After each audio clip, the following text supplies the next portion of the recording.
തോൽക്കാനുള്ള മനസ്സില്ല എന്തായാലും. ഓനെ കൊണ്ട് പോവുള്ളൂ. അത് ഞാൻ പറഞ്ഞതേനും ആ വാക്ക് അമ്മക്ക് വലിച്ചു കൊടുത്തിട്ട് അങ്ങനെ ഗംഗാവലി പുഴയിലിടാ ഉദ്ദേശിച്ചിട്ടില്ല അവനെ.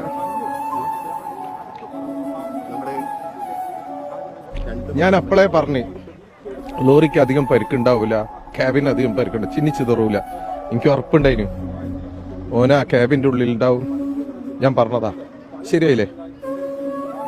ഉറപ്പായിട്ടും ഓനെയും കൊണ്ടിട്ട് നമ്മൾ പോവുള്ളൂ.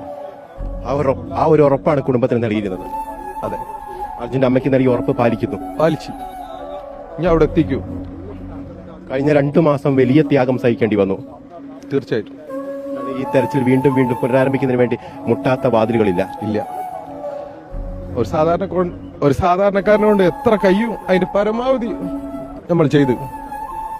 ഒരു ഡ്രൈവറെ കണ്ടെത്തുന്നതിന് എന്തിനു നിങ്ങൾ ഇത്രയേറെ മുന്നോട്ട് ഇങ്ങനെ